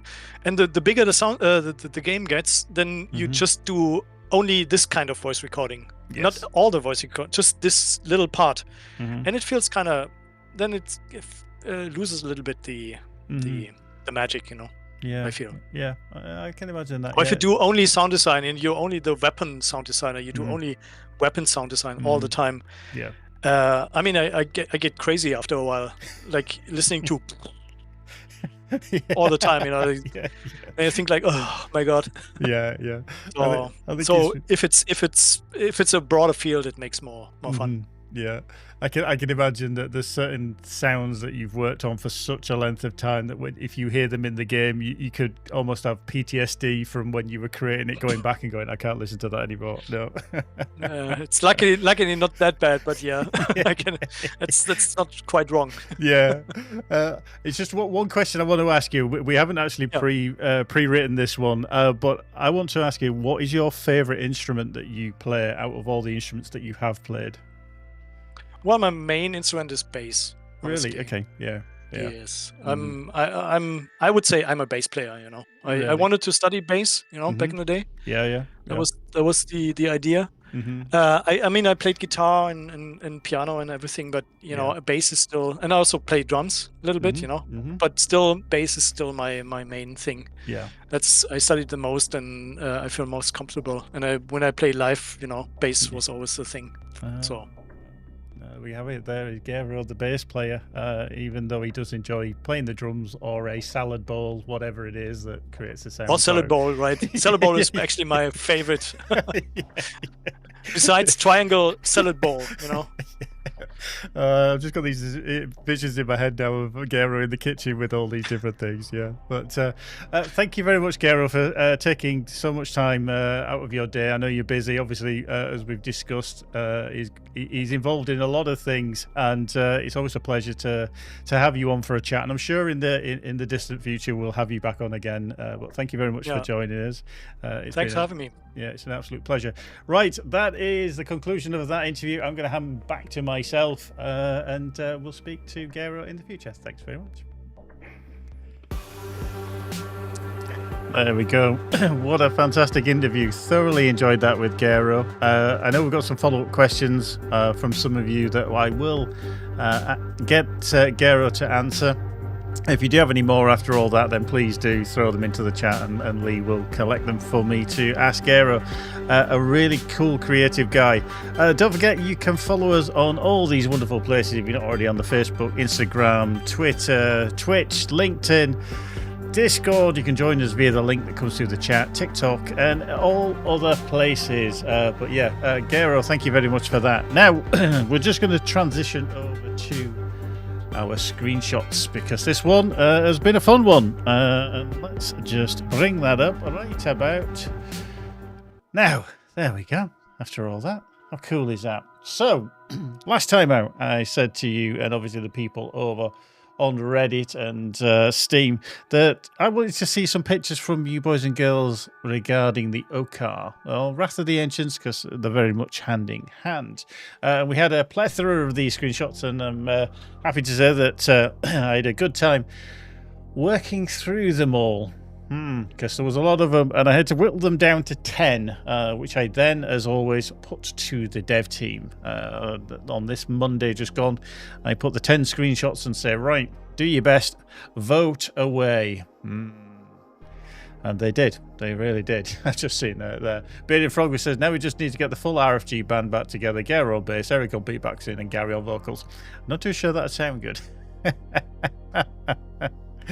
Not sure it would sound good, but definitely my part. But yeah, very good. But yeah, thanks to Gero for that interview. I thoroughly enjoyed it, and to get that insight behind the whole process of how music is made.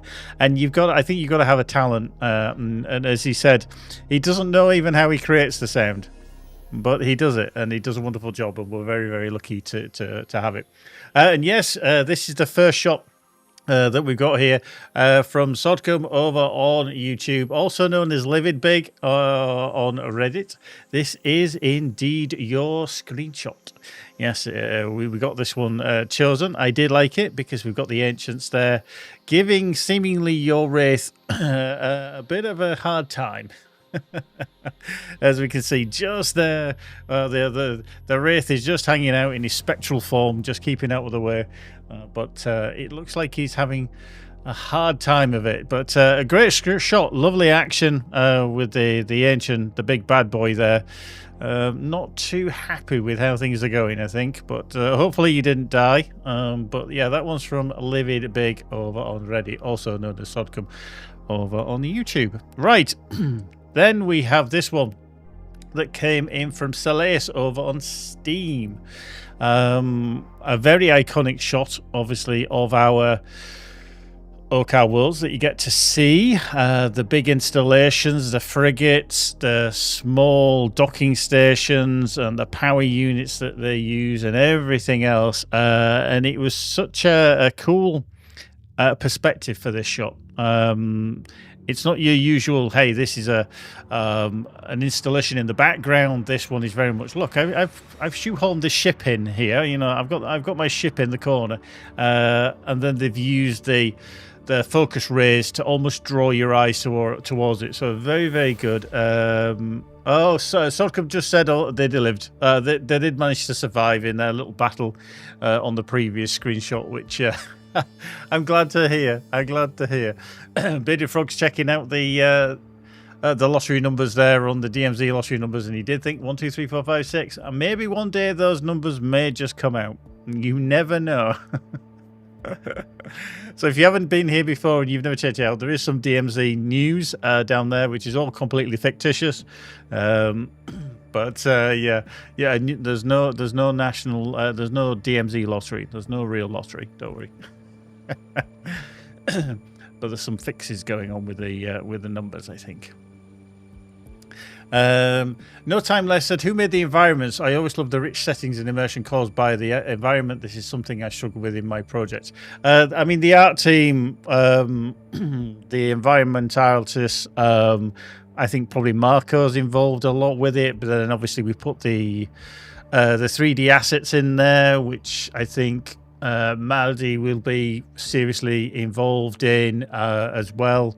All the art team, to be fair, and they're phenomenal. I think we're very, very lucky to be able to, I think, punch above our weight in terms of visual and audio and everything else to do with the game. I mean, we're a small studio and compared to some big entities out there, and I think we do a good job. Yes, we'd like to be up there, you know, punching higher as well, which we desperately need you to send out word to everybody you know about our wonderful games, and we thank you a lot when you do that. It is so handy. But yeah, hopefully No Time Left, whatever your project is. Yeah, practice and years of dedication, I think, from the team, just, you know, allow them to work to this standard as well. Like I say, from concept ideas all the way to finished product. It's tough, but good luck on your journey. But yeah, this one is from Salace over on Steam. That's finished down there in the choices. And then next up, we have this one, which is, I'm just going to zoom that in a little bit. There we go. Is from Electrotech on our Discord. A very iconic wormhole, which you have probably seen a few of if you've been traveling around in Okar space as well. Now, I did actually rotate this image around. This is the actual where the image is presented, but I thought it's a wormhole, just looks like a plug hole. So when I rotated it round, yeah, it did. It just looked perfectly like a plug hole. But it's so ethereal, it's so serene and calm, and when you fly around these, if you don't actually fly into the actual wormhole, it's kind of all the lights and everything just floating around you. It's such a cool environment. And again, a bit like Gero, I have no idea how they come up with these ideas and then they have to implement it, because as some of you were talking about in the interview about how you have that difficulty transferring something from an idea in your head, which we all do, onto paper, from paper, pen, it's so difficult.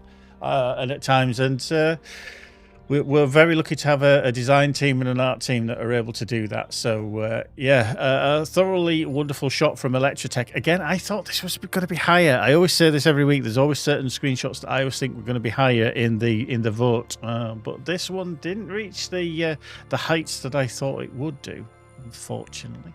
But there's some good shots still to come. Next up is, as we were talking about, one of the scenescapes which is so iconic for Wrath of the Ancients. This one's from Muxajibla over on Steam, and the purple environments, the pink hues, and then obviously the contrast with the greens. Such a wonderful shot. And there's the frigate, the Okar frigate down there as well, which is a big boy. Absolutely a huge craft in our game. And then when it's next to these stations, you realize how big these stations actually are. Obviously, if you've had to deal with this frigate, then you know how large they are. And then when you put them next to, these are probably, I'd say, some of our biggest, if not the biggest installations that we actually have in the game in terms of size. So yeah, the 3D modeling, the texturization and the effects and everything, and audio. As Gero was saying as well, he's so late in the process that it's really, really difficult at times, because he has to wait for the assets to be made. He has to be, rely on something to be there, and then as soon as he sees it, to create it. But along with Lucas, obviously, that came on board for Wrath of the Ancients, creating this humming, throbbing effect of the sound. It just enhances that visualization of what we've actually got with these stations. So fair play all around to the team. Created such a wonderful environment for these shots to be taken. And I think we're very, very lucky that you guys, in this case, Muxajibla, does a wonderful job of capturing one of our environments, and I hope it inspires some of you boys and girls to go out there and take some photos as well, some screenshots, because we want to see them. We love to see them wherever you post them, on the Twitter, Reddit, Steam, Discord. I'll go hunting, I'll go searching, and we'll have a look at them. But next up is one again from Steam, from Johnny Q. I think that's how they pronounce their name. Again, one of the new environments that you will visit over in Okar Space. Such a contrast there with the kind of ancient Okar environment, with the ship in the foreground with such a contrasting red. Again, slight, and you guys know me.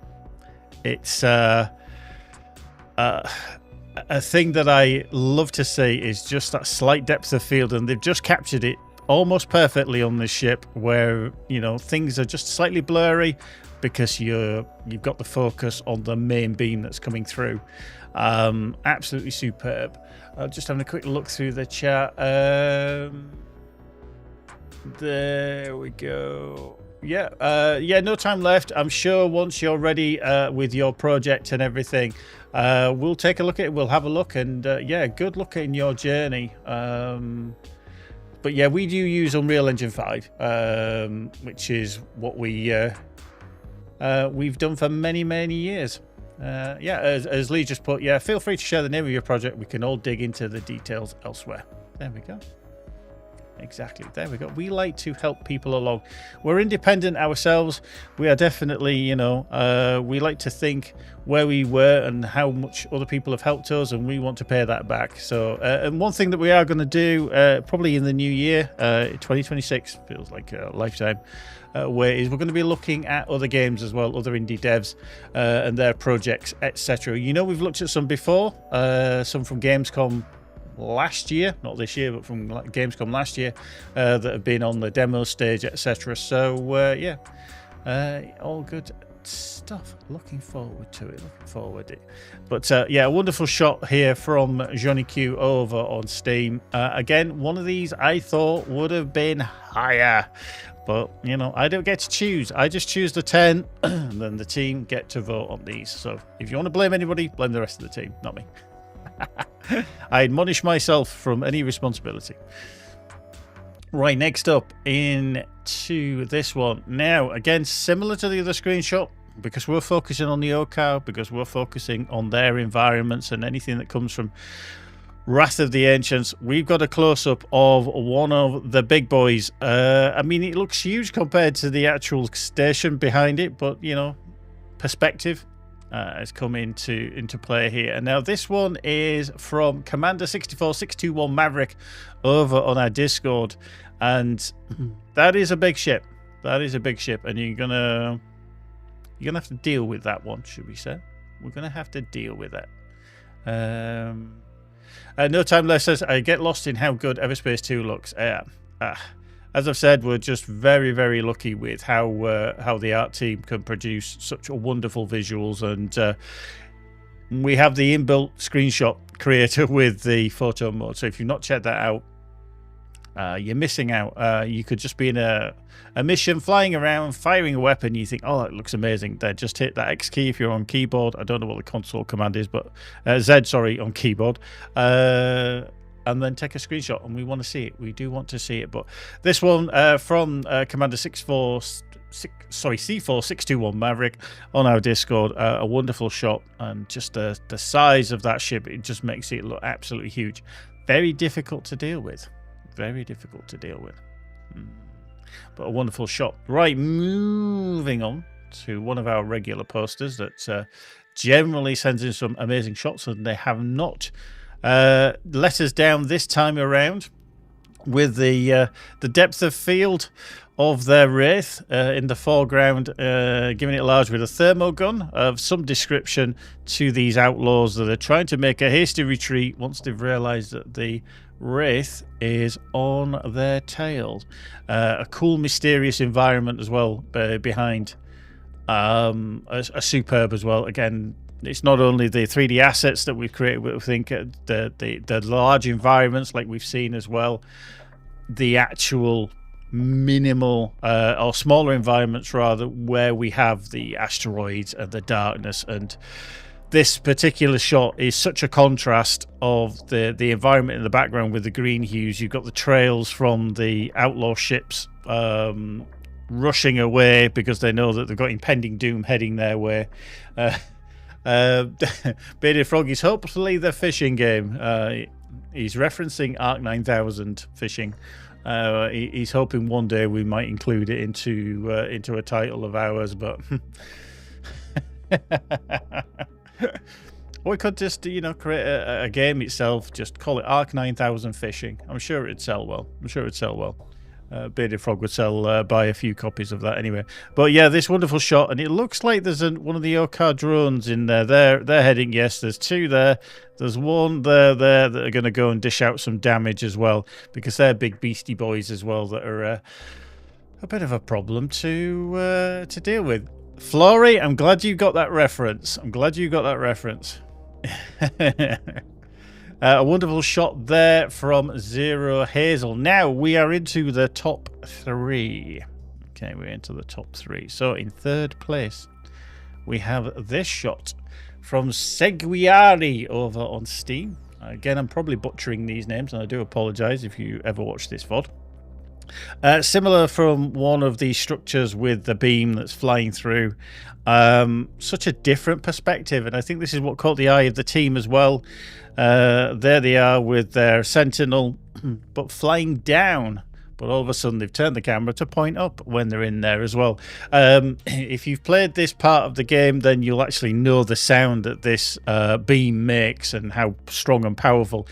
Now you know that Gero and Lucas were the ones behind that, of making that sound, and how they layer it and how they visualize it, or visualizing the sound, and then they wrap it around the actual visual in the game. It's an amazing process, and again, we're very, very lucky. But this is a wonderful screenshot from Seguiari over on Steam. Loving it. And they also got the supporter pack as well for having the Tron-like effect, which, for those of you, again, we'd mentioned this from time to time, was originally a bug. But then we realized that the Tron effect would be something that we could harness. Oh yeah, the Senator's House, that's the one. Sodcom, I love the concept of these buildings. Indeed, indeed. Right, in second place, only just in second place, was this shot from Jonique again, from earlier. Obviously, they had a shot in earlier, but this one I thought was fantastic. I thought this was going to win. I thought this was my favourite. But again, I don't get to vote, so I can't be involved in it. And I thought this one would win because it is superb, because they've been fighting the Ancients. Something's gone bang behind them, and then you've got the full silhouette of their ship in the foreground. Yeah, again, chef's kiss from me, because I thought this one was going to win. But sadly, it didn't. But it's still an amazing shot. The depth of field of the explosion behind... yeah, no time left. Yep, it's a mysterious one, and you love it. Absolutely, because when you have screenshots like this, they always kind of evoke what's happened. What have they done? What has exploded? Where are they? You know, and the mysteriousness and the darkness of the ship, that they're kind of getting out of dodge very quickly. They need to leave and not be seen. But yeah, it's a great shot. But for me, this one would have been the winner. However, I didn't choose the winner. And, you know, you may agree, you may disagree. But the winner for this month is this one, again, from Muxa Gibbler over on Steam. And this is from Gareth Refinery. If you've obviously been through there in the mission with the Wraith, you can even see the pilot. How cool is that? There he is. There's Adam, tucked away in the pilot seat. The atmosphere, I think, here is that everything's so quiet. You don't want to disturb anything, but everything's, you know, it's not necessarily mysterious, but it's almost like I'm just sneaking through. Nobody see me. Nothing to see here. I'm just being kind of, you know, cool about things. And I think Gareth Refinery is a wonderful environment. Again, some of the larger structures that we have. And then obviously you're down underneath as well. So this one was the winner from Muxa Gibbler over on Steam. Now, again, depth of field, absolutely no time left. It's something that I seriously enjoy if you get it right. Sometimes it can be too much, but sometimes if you just get it right, then it works amazingly well. And this certainly does. So well done to Muxa Gibbler over on Steam.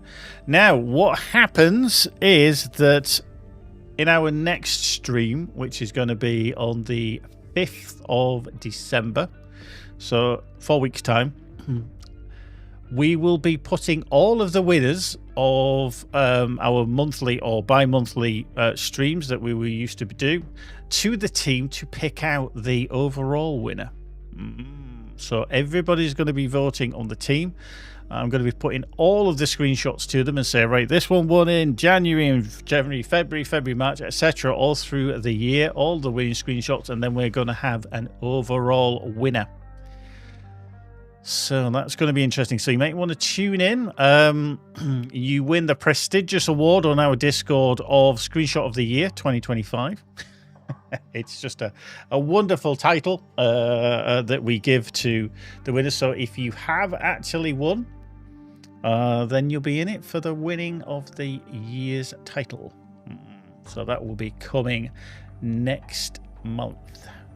Joe Cool, how you doing over on Twitch? Just want to say how much I appreciate how well you guys took care of the community in a way that was so much better than most games that have a lot of theoretical possible abilities for that. Well done, thank you. Well, that is superb. Thank you. You can have a round of applause for that.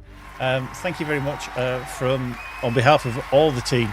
We're so glad that you've stuck around and everybody supported us, and we're trying to foster a community that people like to stick around with and, you know, be a part of. And you guys coming to these streams, coming to the Discord, the Reddit, everywhere is, you know, what we do it for, because we want you to enjoy our games and be a part of the EVERSPACE community.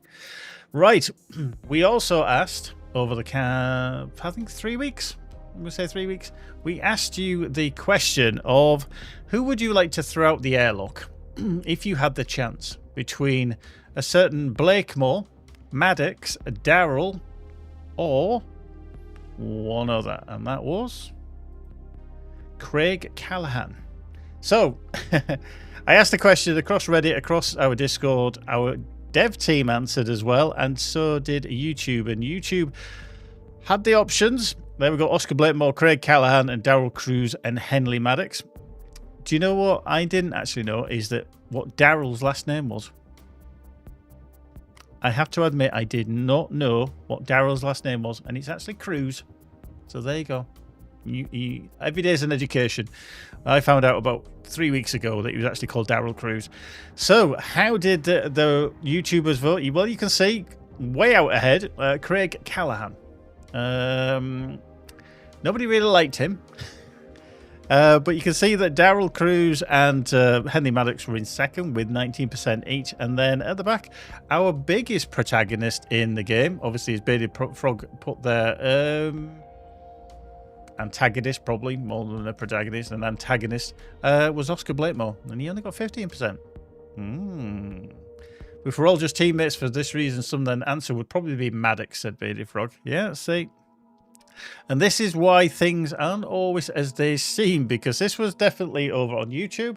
However, this is how they voted over on Reddit. So Oscar Blakemore was there with 8 votes. Craig Callahan got 6, so he was obviously the one out the airlock from YouTube, but he doesn't get booted out the airlock. Daryl, he was lowly way behind on just a few, 4, and then Henley Maddox was the winner of being booted out of the airlock. Maybe that's because not that many people had a lot of interaction with Blakemore. That's a possibility. I mean, he was a nasty piece of work, but obviously Maddox, you do tend to get involved a lot of things because, you know, he's just very strong-willed and doesn't want to let go of his dreams, should we say. But yeah, so Craig Callahan didn't get the vote on here. So how did Discord vote? Well, poor old Daryl is out the airlock. He got 6 votes, very close with Henley Maddox just behind. Then we've got Oscar Blakemore and Craig Callahan. As a complete reversal to YouTube, only got 3 votes. He got the least out of them all, which I thought was quite surprising because I can see why Daryl got voted. He's a bit of a shining wit. So, yeah, maybe he's just something that he's kind of got impressed upon people about how annoying he actually is. But, you know, a little bit of a switch around from YouTube. Yeah, Daryl Cruz, he got booted in this one. Now, for the dev team, I don't have a picture of theirs, but I do have the results. In last place was Oscar Blakemore. Okay. Followed by Craig Callahan. And then it was Daryl Cruz. So that left Maddox getting booted out again. So yeah, but Daryl was close behind. I think people were a little bit like another shining wit vote for Daryl. And then the other one left Adam and Ben behind. Yeah, exactly. That's who Callahan is. Yes, Callahan is the foreman in the tutorial who basically says, right, I'm out of here, you've got to defeat all these outlaws once you come out of the asteroid at the start. Not really a spoiler, but you do get to see him later on, because obviously he does work for Blakemore. But then the tables are slightly turned, so we say. But there we go. That is the results of the pilot poll. Thank you very much for everybody that voted, wherever you voted, across YouTube, Discord, Reddit, and to the dev team as well. Now, we're over time again. There's a shocker. But I just need to touch base with you boys and girls about the end of year stream. Obviously, we mentioned about the screenshots, so that's going to be a thing that we're going to be looking at in the next one for the screenshot of the year. We're also going to have the wonderful Michael on as a live guest. Yeah, we're no pre-record for this one. We're going to have him on for a chat to talk about the year, and hopefully, fingers crossed, he doesn't drop any oops moments and tells you anything that he shouldn't do. But I'm sure he won't. We're not going to worry about that. I'm sure he'll be completely perfect and not drop anything, comments or words that he shouldn't say. He's going to be on his best behaviour. But he'll also be bringing with him some Michael Selects, where he's going to choose his favourite screenshots and why they stand out. We'll go through some of them of his choice and why he likes them so much. We're also going to have a nice little wrap-up video. If you watched the end-of-year stream last year, I did some little videos talking about everything we'd done in 2024. So we're going to have another little wrap-up video on that, which will be very, very nice. So yeah, just a reminder, 5th of December for that, for the stream. So I hope you can join us then.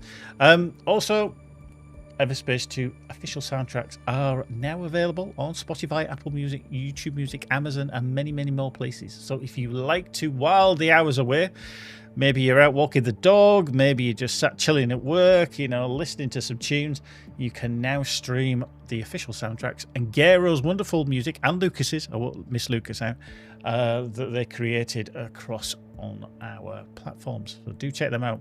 Wonderful tunes that they are. Just a reminder as well, currently PlayStation has a sale on EVERSPACE 1. If you've never played our first game, shame on you. But now is the perfect time for you to dive in on PlayStation. We have 80% off the Stellar Edition, which is the all-encompassing edition with the Encounters DLC diving in there as well. And as we mentioned earlier, we've got a new bundle available, which ties in EVERSPACE 2 and X4 Foundations in one lovely bundle, which gives you a nice discount. And currently, X4 Foundations has 75% off as well. Bargain. Absolute bargain. Right. I'm going to get out of here. I'm going to love you and leave you. I hope you have a great weekend. Thanks very much for Lee and Michael and Gero and all you awesome picks in the chat. Thank you very much for joining us. We're going to leave you and see you in about 4 weeks' time for our end of year stream. Hope you can join us then. I'm Gary, your community manager. We'll see you then. Take care. Bye for now.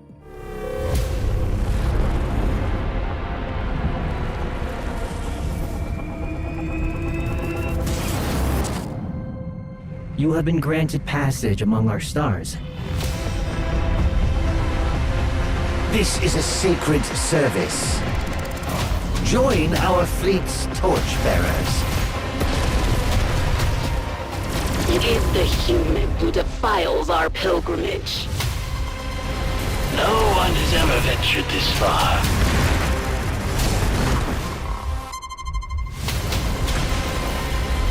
If the ancients turned their eye back to us, well, what could a beetle do against a hurricane?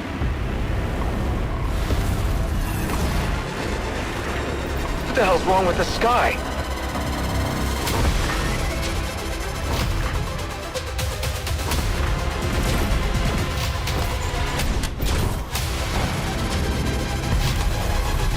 Are you about to do something unwise? Absolutely.